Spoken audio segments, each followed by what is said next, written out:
And we're back. Good evening, everybody. Good evening. Katie, how are you feeling this evening? I'm feeling great, but I think this is Daniel's 5th attempt at this podcast. Oh, you're gonna throw that shade at me from the beginning? Yes, because I was away in Busan until yesterday. So Daniel tried to film this podcast by himself. And apparently it was very difficult. Yeah, I mean, I've been trying to, it was difficult. You have to talk to yourself, and when you don't have someone to throw back that energy, at some point you just, at first of all, like the thought of what am I doing right now? So then I thought, you feel ridiculous? Yeah, I just felt like I'm giving so much energy, but nothing is being reciprocated. It's like being on a date that person has no interest in you.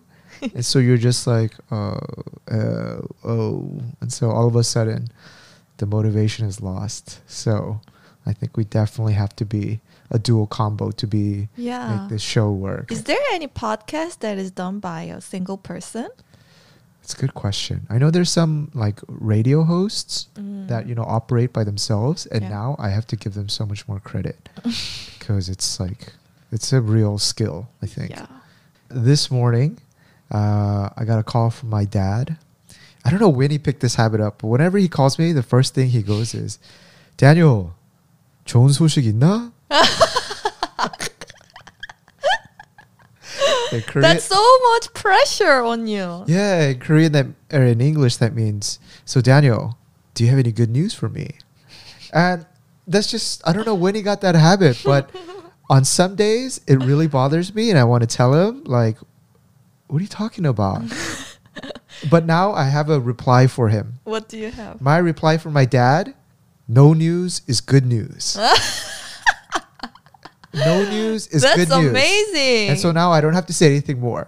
Long time ago, I would always be like, you tried to fight against him. I was like, Appa, am I a good news generator for you or something? Because long time ago, I think he really enjoyed when I was, back in the corporate life and hearing about business world and then politics and like how some like projects were going, and he just liked to live kind of through me. Yeah. But then now that we're doing YouTube and things like that, it's like kind of a distant world for him. Yeah. And so I'm always like, I always have that 3 seconds when my dad calls me, is this phone call gonna go weird or is this gonna go happy? And I always say happy, and I go, Dad, no news is good news. But you're really good at those like responses. You're really like fast on your feet with those responses, which amazes me from time to time.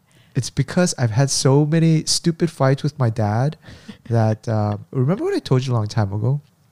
Was that when I was younger, up until maybe 30 years old. Mm-hmm. Like 30? Yeah, up until 30. Even in my late 20s, I had this thing where if I thought my dad had or my mom or my dad had thinking that was different to me, I wanted to change them in some way. Change their thinking. Yeah. Right? I want to be able to convince them that my way of thinking is right. But at some point, I just realized that you can't change your parents. I know this is a very common thing that people say, but a lot of these, what do you call that? Idioms, they're there for a reason. Actually, I had the conversation with one of my colleagues. So when I was working with one of my colleagues, we didn't like the way our CEO was making some sort of business decision.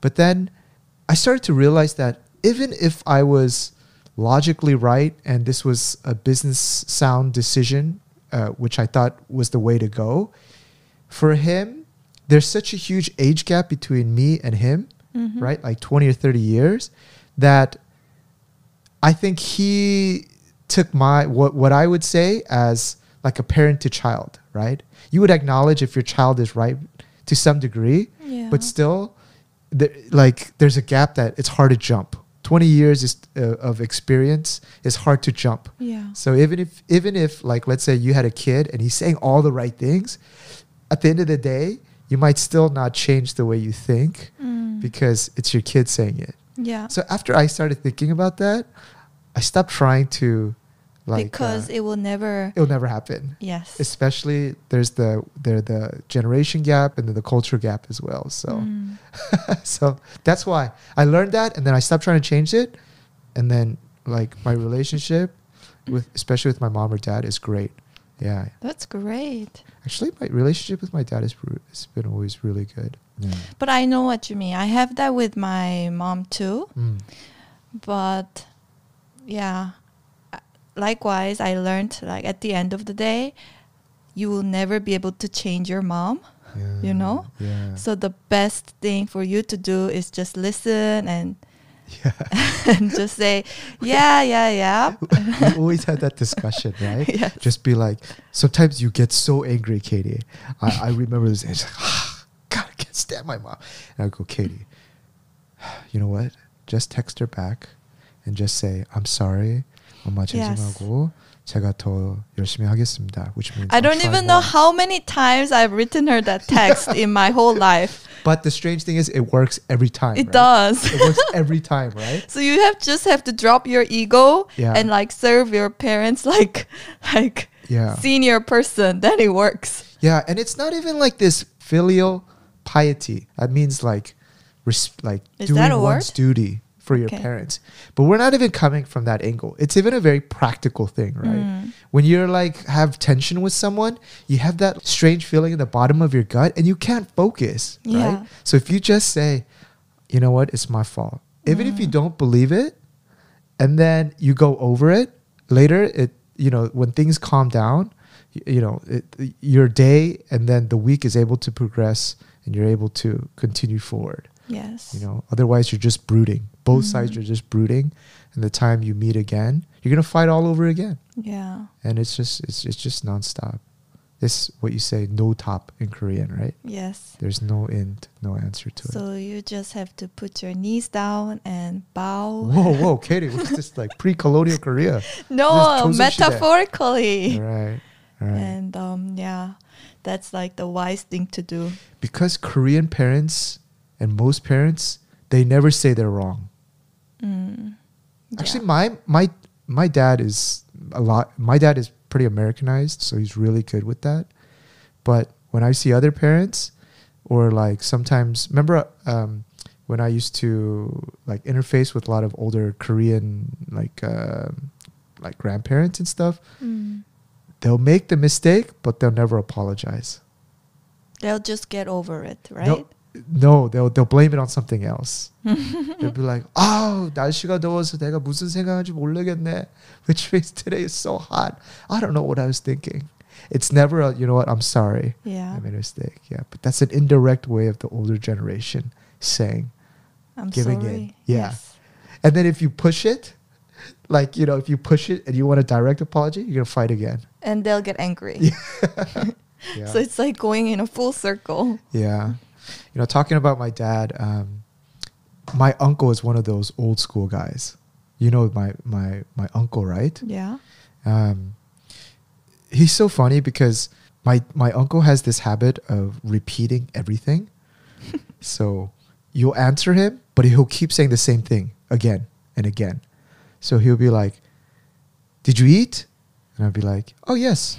He'll be like, so did you eat? I'll be like, oh, yes. And then later he'll be like, oh, did you eat?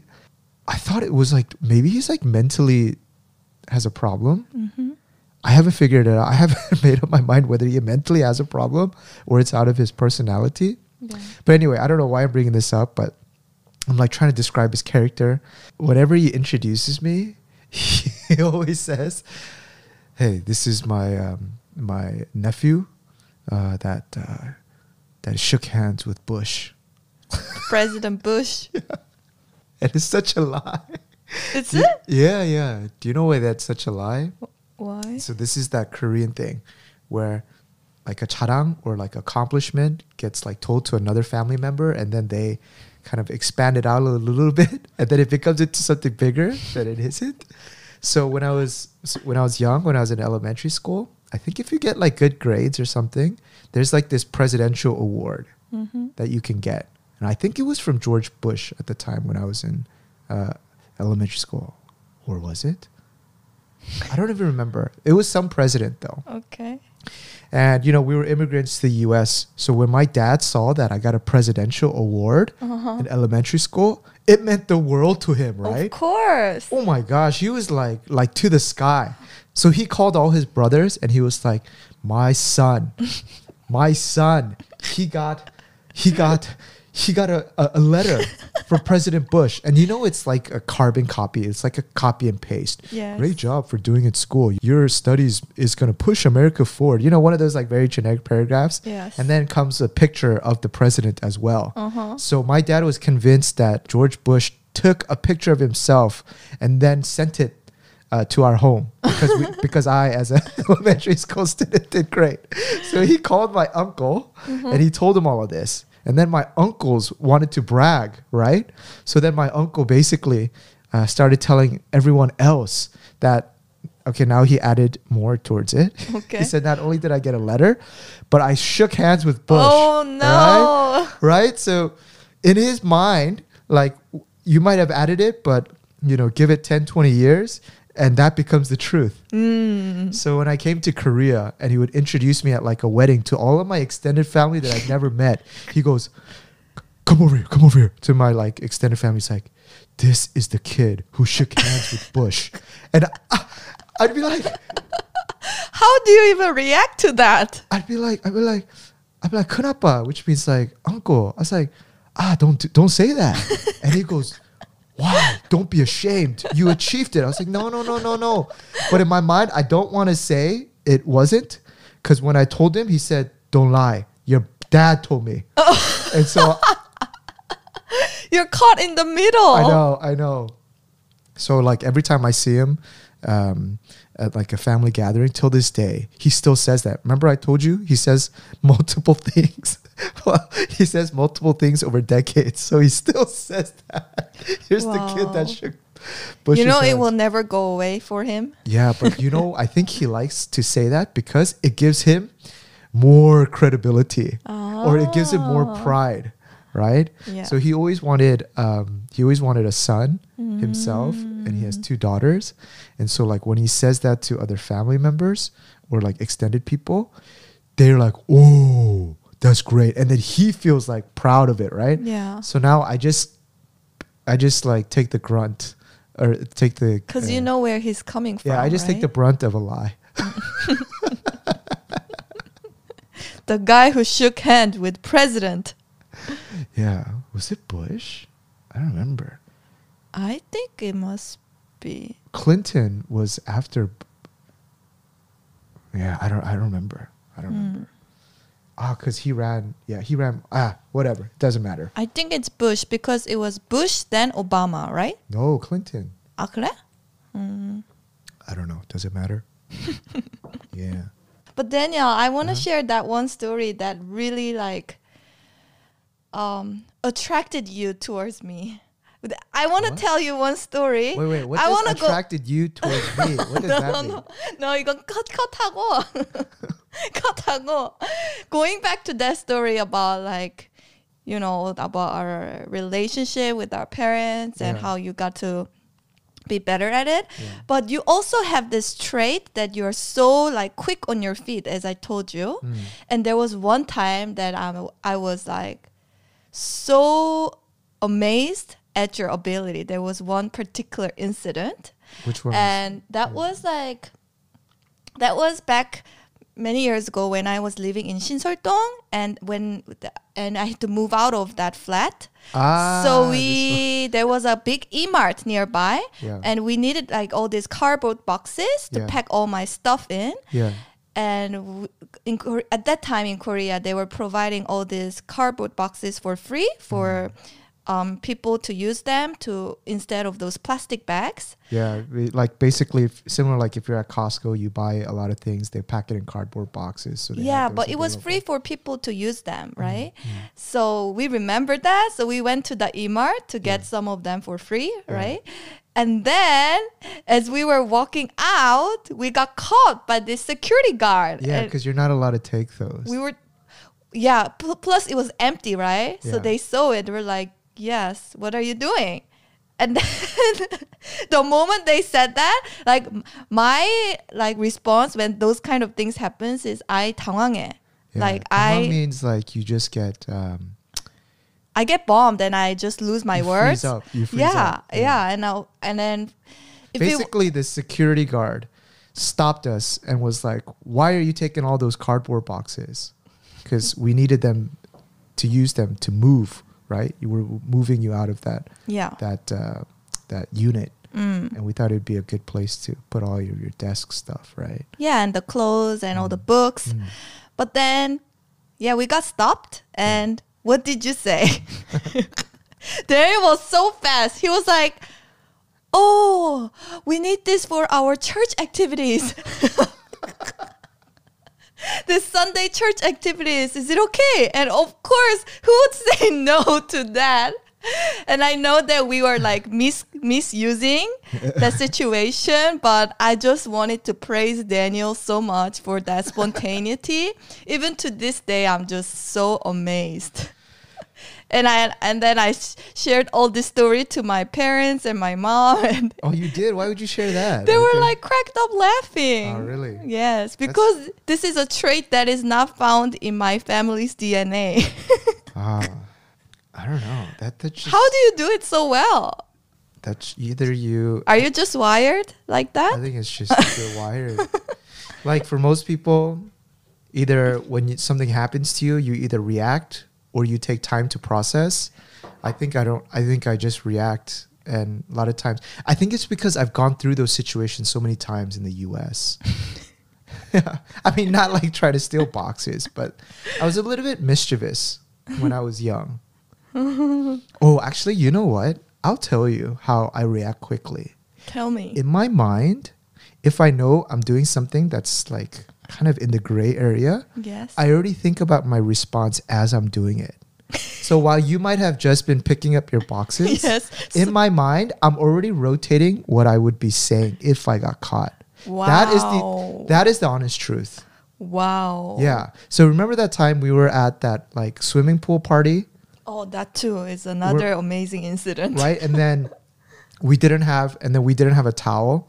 And so like I told you, just look at me, I'm gonna go get a towel, which was only reserved for like the VIP section, right? Yes. Right? And I said, I'm gonna get a towel, don't worry about it, right? This is nothing. So I went to the guy and I was like, hey, let me get a towel. And the guy was like, which unit are you? Or like basically which luxury unit are you in? Mm-hmm. And I was like, right over there. And he's like, what number? And I was like, We didn't have a number. of course, I don't know. And I was just, I think it's 2A. And he's like, huh? And then he's like, I don't think there's a 2A. And I was like, I just walked over here to get this towel. Do you want me to hold your hand and we can go back together? And then I have to come back? What kind of customer service is this?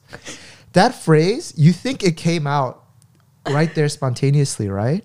But I could never say those phrases because I worry about the consequence. What if he really walks with you to that place?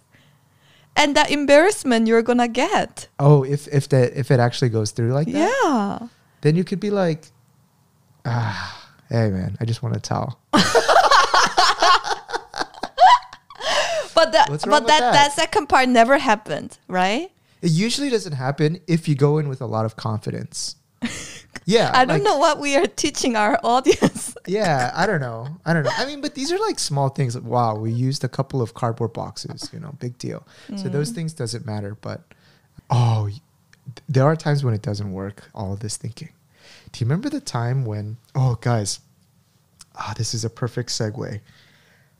Okay, I'll just start with the first one. What is So in Korean, it's called 사기 당하는 거. 사기 means being scammed, Yeah. right? And they generally say in Korea that... But we were nothing close to 사기쳐. oh, no. I'm moving away from that. No, I'm not saying what Okay. I'm doing is scamming people. No, I'm saying how I got scammed. I want to tell those two big events. Yeah, it's Those- like a separate story, Yeah, right? this is a separate segue, Katie. Segue. We're segging away to a different segment. 알았어. All right. So Katie gets very defensive if I try to teach her an English word. 알았지.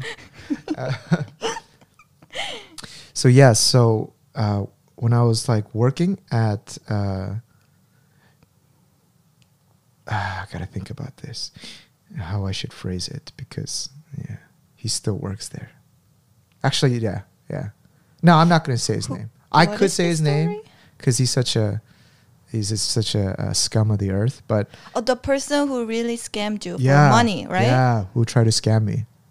So I used to work at this investment bank, and I was like the young kid on the block, right? I started as an intern, and there was this other guy who was, I think he was like 8 or 10 years into the business, so he was well established, making good money, and pretty famous actually.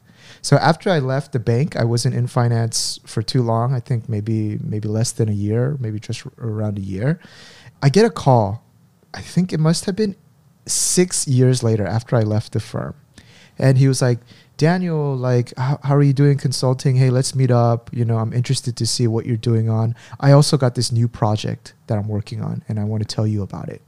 Right? So, you know, just as being in the business, sure, let's meet up, networking, whatever. It's good to see someone from before. So he invited me to the bank, and we had a nice coffee, and basically... Oh, I remember. Right? Yes. Oh, man, it gives me the chills. It's so scandalous. So scandalous, right? And why I bring this up is I think I'm pretty quick on my feet, think quick, and I think I'm not a person who would get scammed. But this was next level white collar crime scamming, right? That's why I want to share that.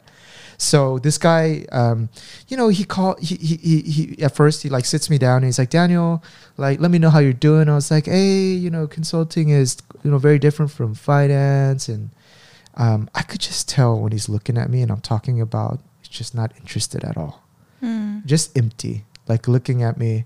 Sometimes it's how Katie looks at me when I talk about something, just so empty, hollow eyes.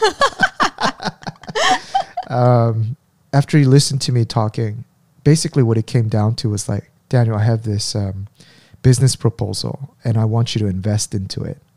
And so I was like, okay, let's see what you got, right? The pitch was this. I don't know if I remember it 100% detail, because when bad things happen, you try to erase it from your mind. But basically he had made a fund, like an investment fund, and they were specializing in investing in newly IPO stocks. IPO just means like a stock that enters or is getting listed on the stock exchange for the first time. And typically a stock will gain from when it gets first listed. It'll pop maybe like 5 to 7%, and then it'll fall. Right? So basically he was saying, I got this great strategy. I've been testing it for the last 2 or 3 years.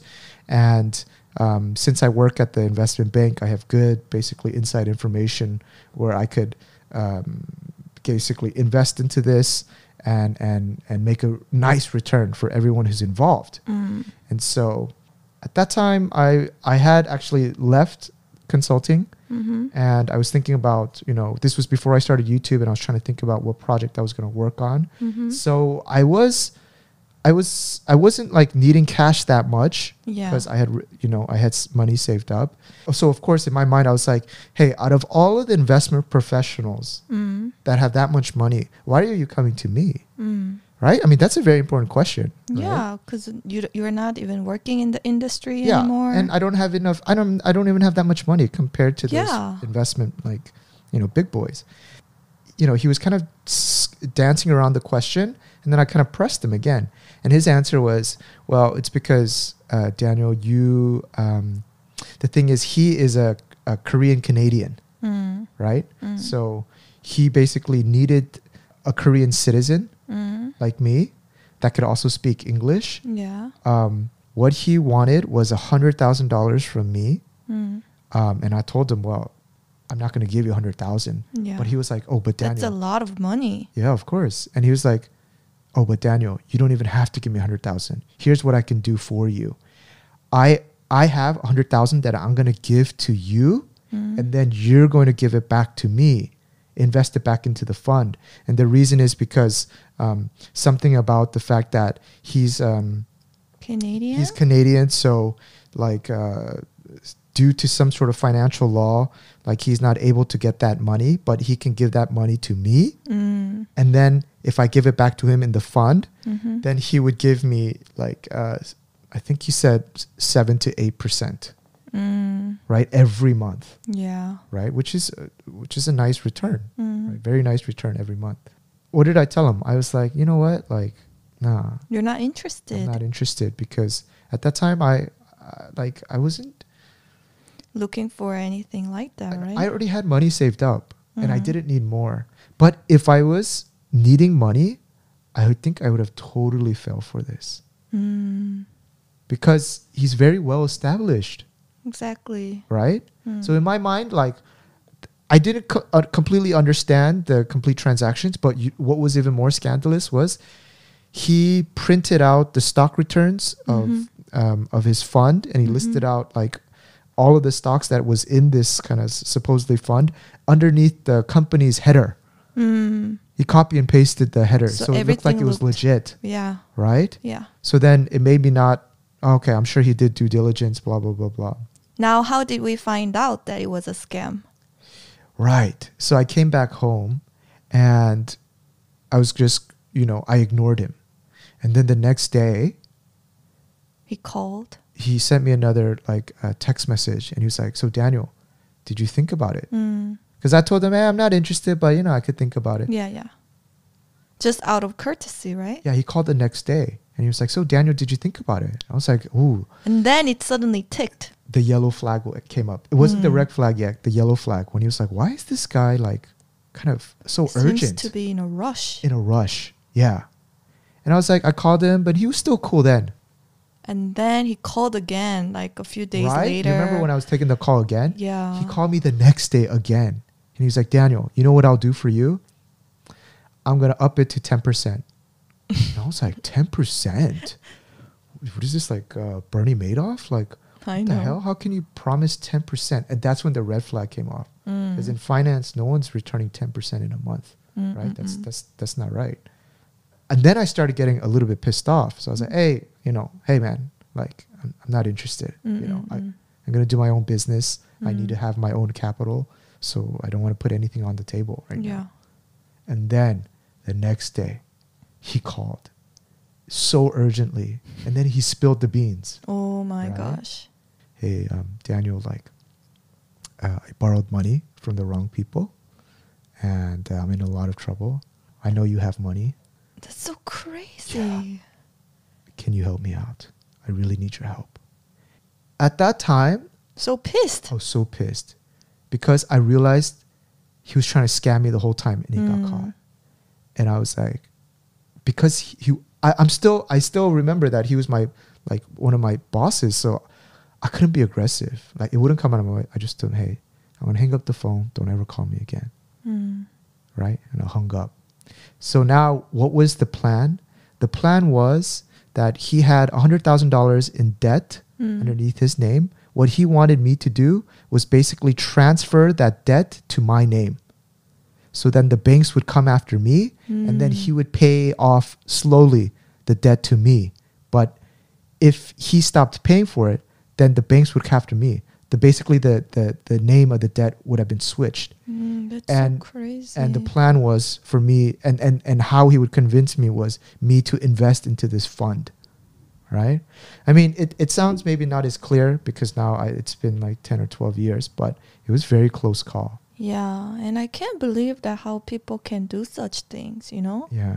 But the reason I'm sharing this is a lot of times you think that you're going to get scammed from people that you don't know. Sure, if you're going like traveling to a country, you might get scammed $1, maybe $100. No or big deal. voice phishing Yeah. or But the biggest scam in your life are going to come from people in your circle that's so true. or people who know you. Yeah. It never comes from random strangers. Again, also robbery too. Yeah. Guys, are you guys interested? I'm going to tell you one more. What is it? After that happened, I was now in consulting, and then there was another famous, actually I won't say his name. I want to say all the name. Maybe I should say the name because they deserve to get outed. No, calm down, Daniel. All right. Yeah, there was this one guy. He was working in VC's area in Korea, venture capital, and he also was one of the early people in this space. And why does everyone with famous like again, like titles mean nothing. Like It really does mean nothing. Nothing doesn't tell you anything about the their person's manners. integrity. Yeah, exactly. Yeah.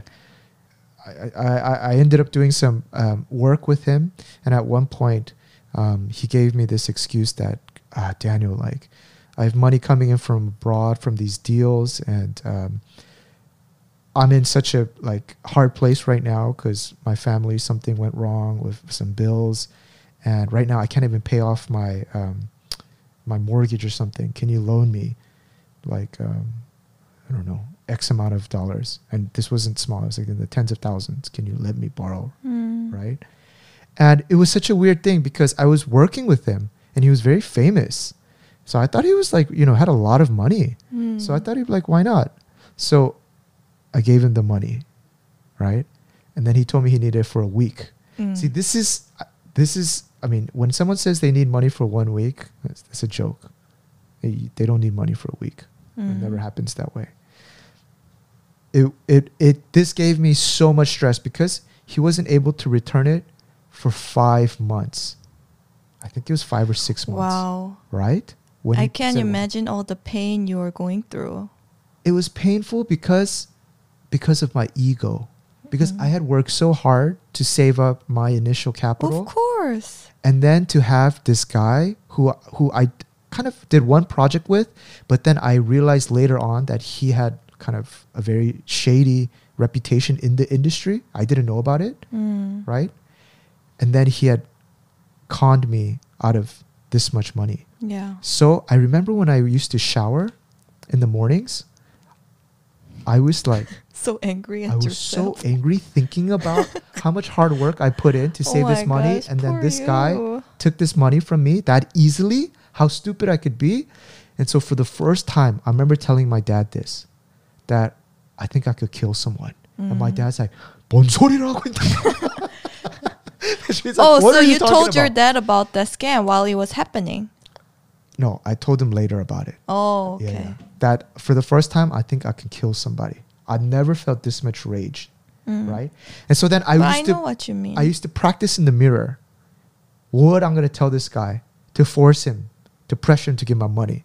So I would like practice and be like, hey, dude, what the give me my money. Seriously.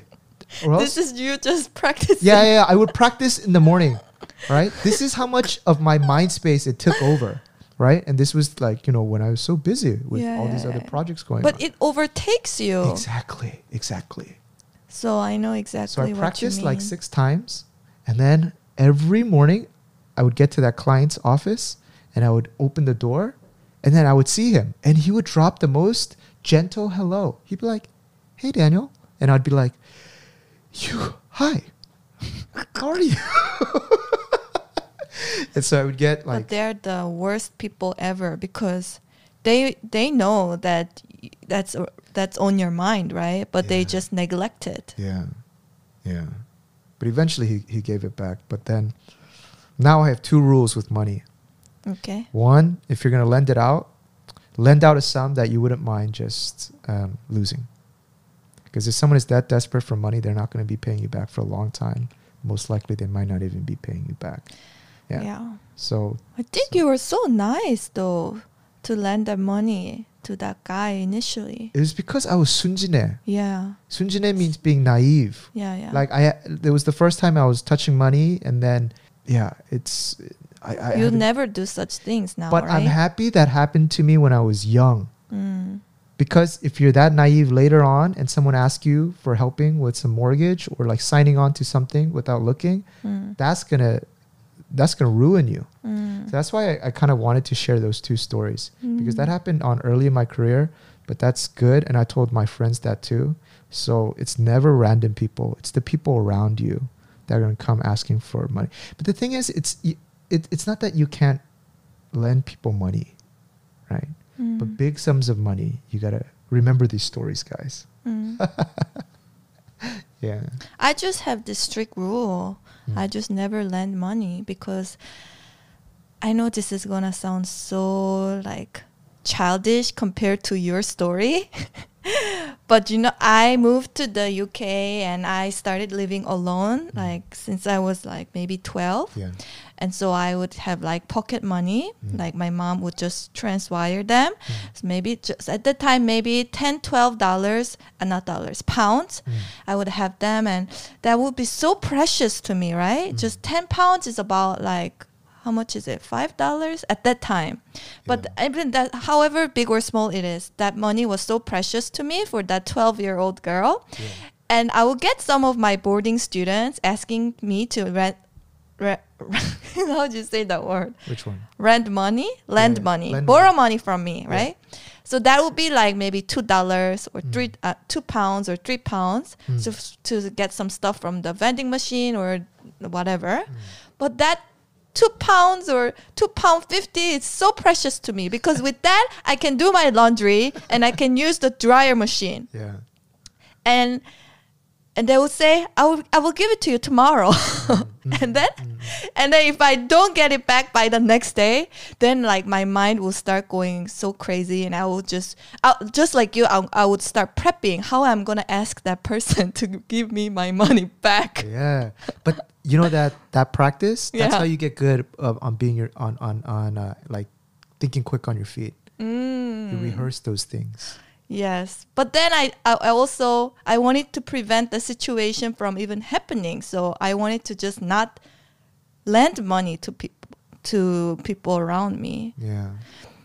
But yes, I remember all the little pain that I was going through. But life gets much more complicated, right? Yes. Like, what if my dad got sick and he was like, Katie, it's a daughter-in-law, I need some money.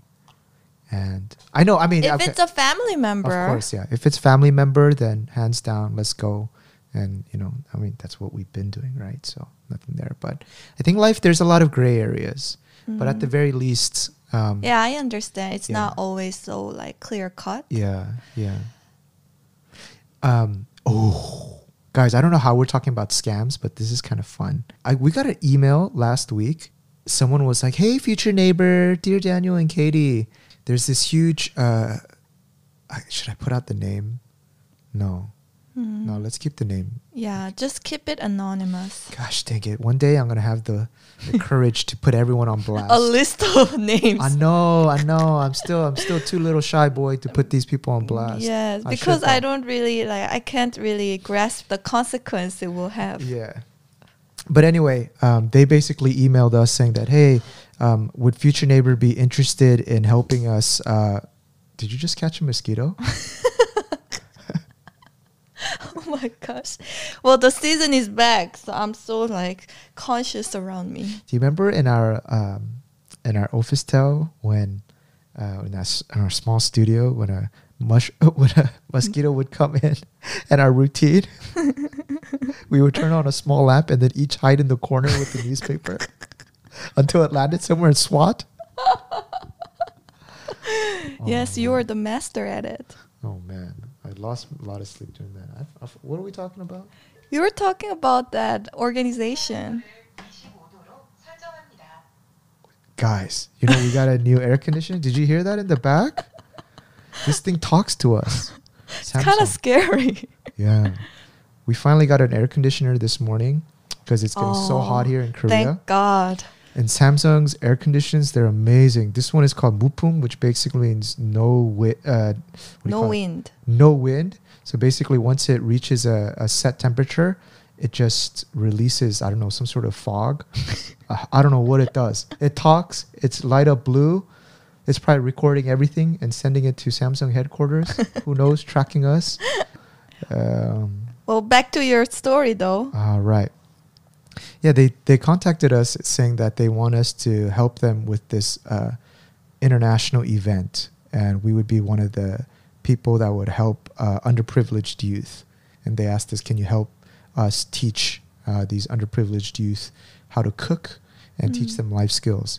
And that is very much part of my mission, like life mission. So it really triggered my heart. Yeah, our first response is like, hell let's do it. Hell yeah. Sign us up. I'm ready. I'm ready to, I'm ready to go. And I was already thinking, looking at my schedule. I didn't even really look into the organization, blah, blah, blah. Then I did a quick Google search. I was like, I don't know, just something, right?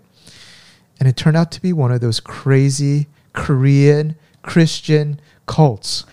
Oh my gosh. That's And- so scandalous. and I still have like chills from it, yeah. right? Basically, their MO is that they'll get you on board, and like in the emails and all the marketing material, they take out any message about God or anything like that. They just think it's like just a event to help out poor kids. Mm. But then now that I did some research, they basically go to those countries, and then they'll try to like force religion down their That's throats, so crazy. and then we'll be there like Oh my gosh. preaching like some sect. That's some the Christian worst. sect, some crazy things. Did you just hear that? I That think- was pretty scary. What's happening? Some rumbling. I think that Christian sect is after us. Oh my gosh. Yeah, Oh yeah, that was like pretty 반전 story. yeah. We're all excited, and then once I showed you the video of what they do, you were shocked, right? Yeah. Yeah. Thank God we didn't fall for it. Yeah, it's just so many. I know, we have to keep our eyes like so alert about all these like things. Can you imagine all the grandmas and the old people, like how hard it is to navigate in this like digital space? So true. Like everything seems real. I mean, even if we get like susceptible towards it, it doesn't make sense. Yeah. Daniel, but Mhm. when do you think it will be the time we're able to travel again? You mean travel abroad? Yeah. Like this thing seems It's like over. It's over. endless. It's over. Because we're not gonna travel abroad anymore. I'm just it's kidding. such a scary sight. Yeah. And I keep having like these travel photos come up on my like feed, and it makes me want to travel so much. Yeah. But I heard some countries like in Europe opened up their borders now Italy's for back open, I think. tourists. But I don't know who is going. Maybe the Europeans can Yeah. kind of do it more freely, Yeah. but we're so far away. Yeah. Remember when we were in France? Yeah. You know, the other day I was thinking about the French baguette story in the park. Should we Oh. share that gem of a story? We haven't shared that? No. Oh. Oh. Katie, I want you to set the tone and I'll jump in. Okay, so Paris was our very first overseas trip together, Yeah. right? So it was like everything was so perfect, romantic. Every night it would rain, like the Oh. sky would turn purple, It would right? turn purple, and we were It in was so miraculous. Pigalle. Big eye, Home. It was home. room. Home. Making it sound Arabic. Home. No, it was near the Moulin Rouge. Yes. Yeah. And I then like that area. lightning would strike, yeah. and then the sky would turn purple, and then just a little bit of rain. I know. It was so That whole romantic. week it was like that, remember? And it would only rain at nighttime. It was So we really would- nice. We will go do sightseeing and then come Yeah, home like at sunny night. and bright during the daytime, and then turn totally like different at nighttime. I can't forget those. Yeah, that was like the best part, don't you think? Yeah, and you just drink some wine. It's like a janky Airbnb, but if you open the window and you look outside, there was just something so beautiful about it. Yes.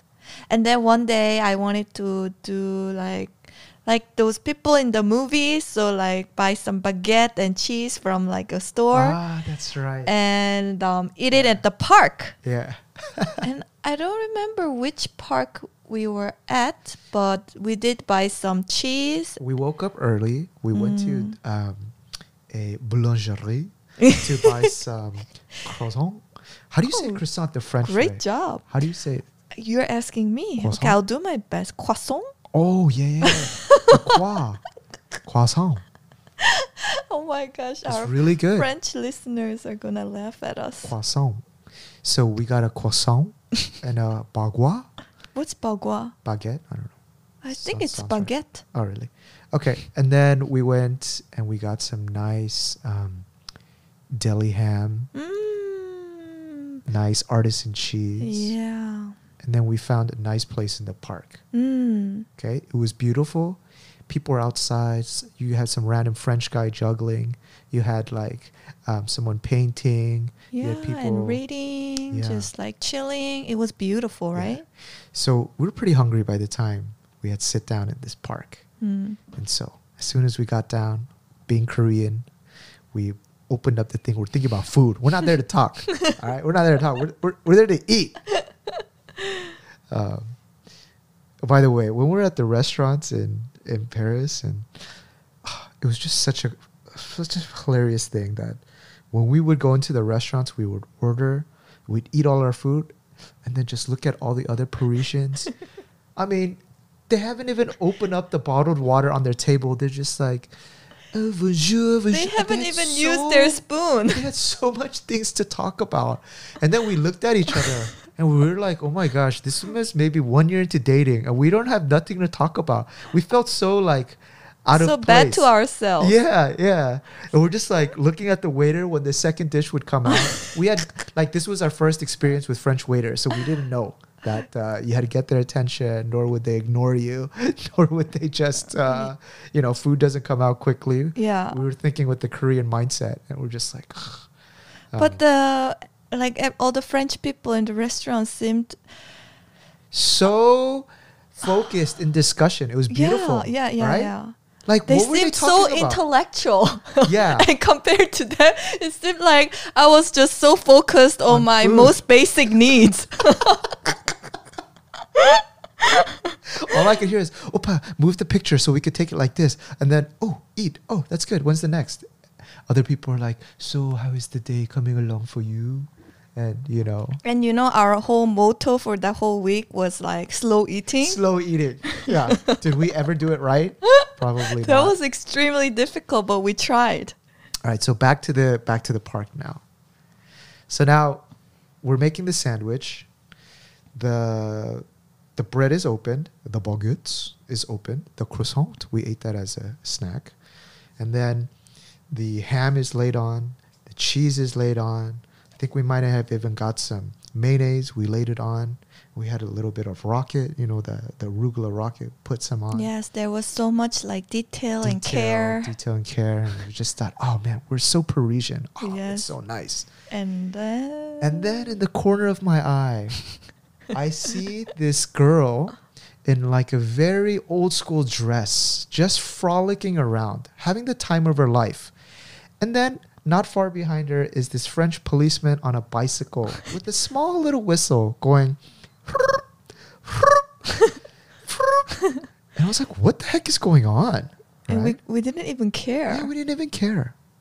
And then I think we were talking about something else, and then maybe 30 seconds later, that French whistle got louder.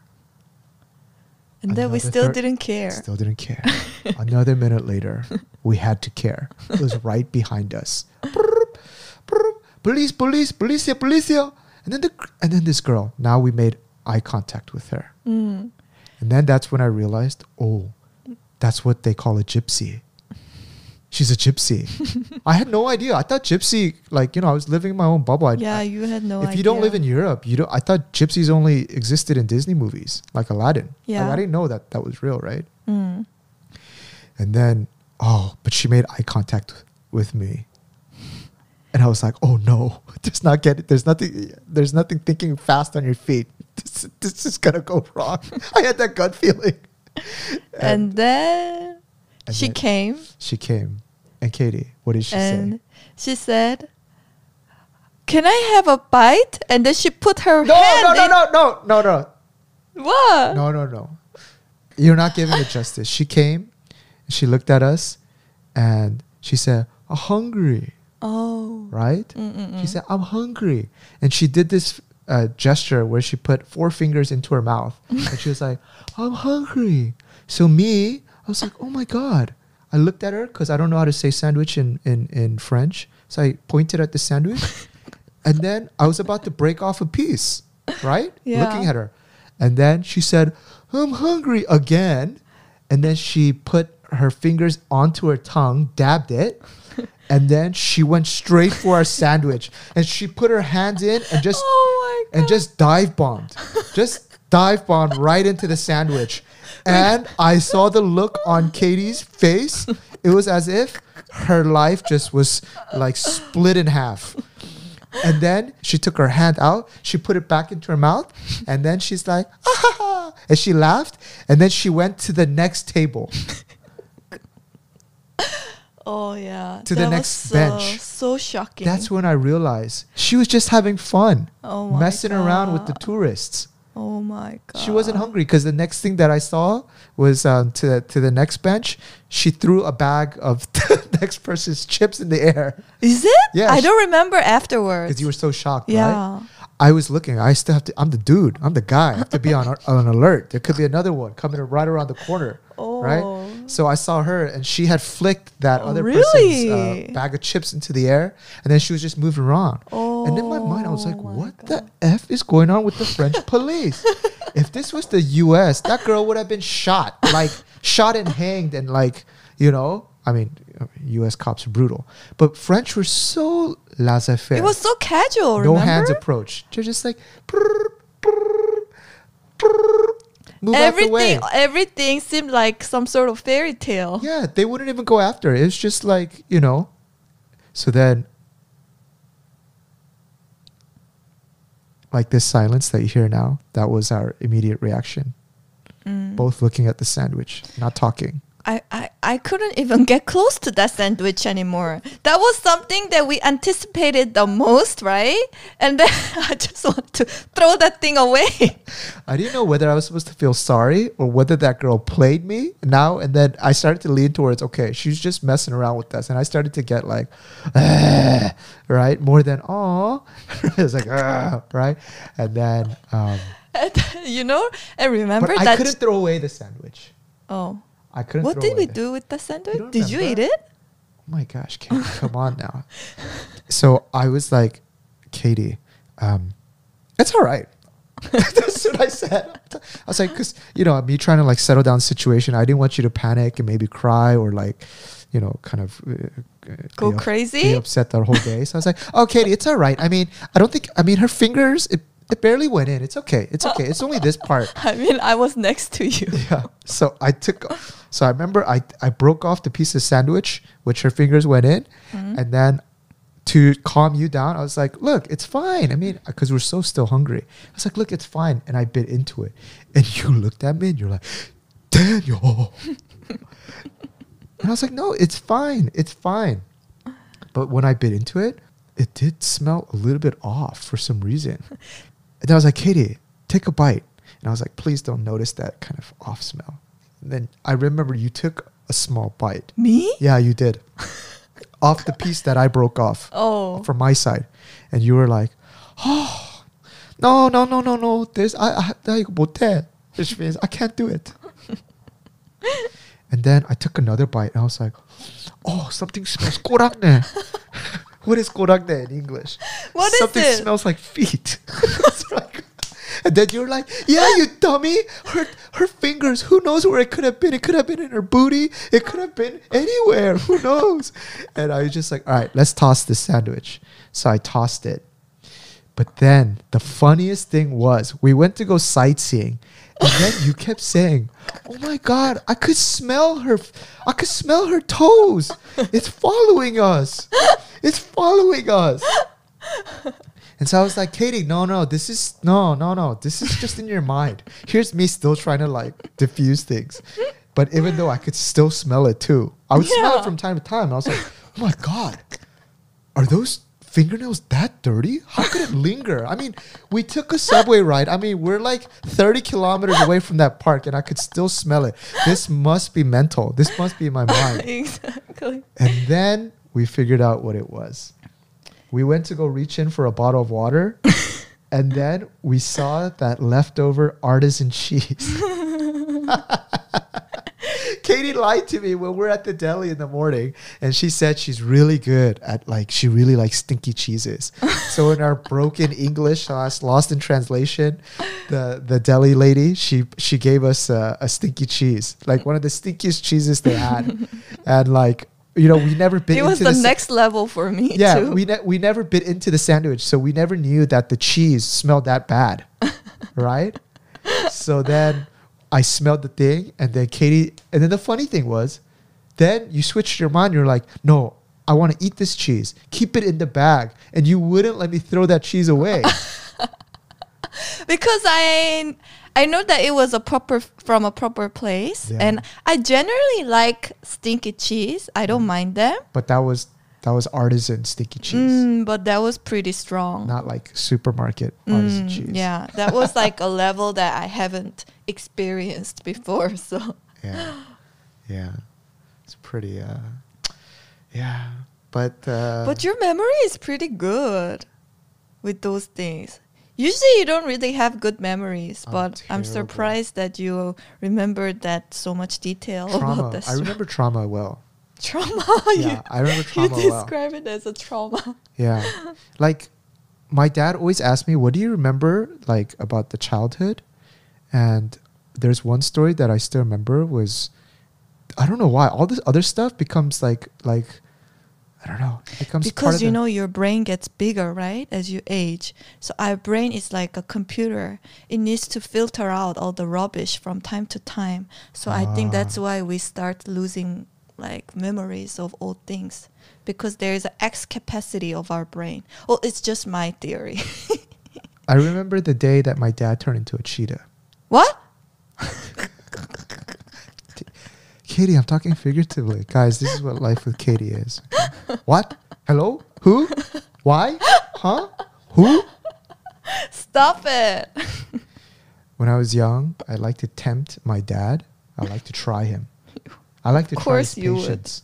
So we would live in this apartment. This was in Fullerton.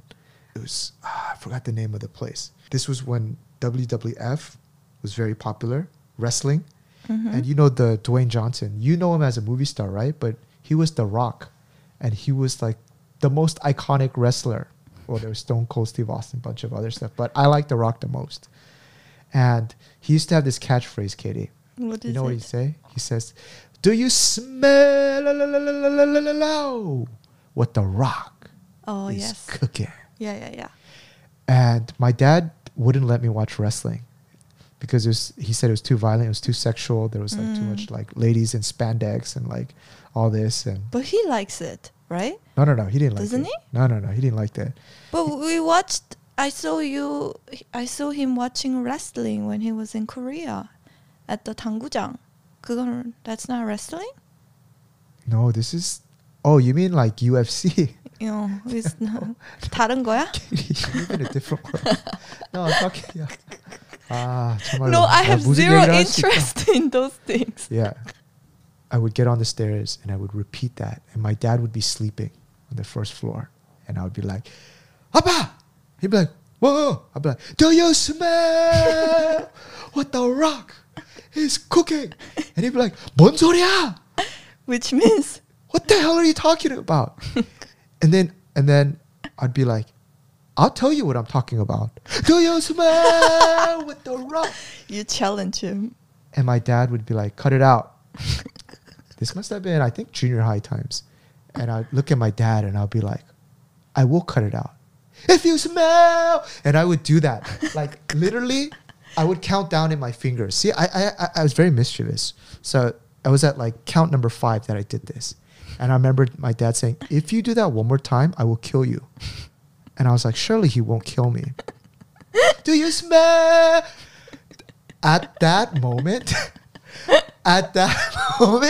my dad, from a lying position, he turned into full cheetah mode, like all 4 legs, and like a Kishin, like a demon. He ran up those stairs like in a full primal mode. Like, I have never seen someone climb upstairs that fast, and I panicked so hard, like, oh my god, he was running up the stairs, so I like a cheetah, so I immediately like locked the door and closed it and locked it just in time, and this huge thud, and like kind of the seal around the door broke, right? And my dad was like, I'm gonna kill you, say it again.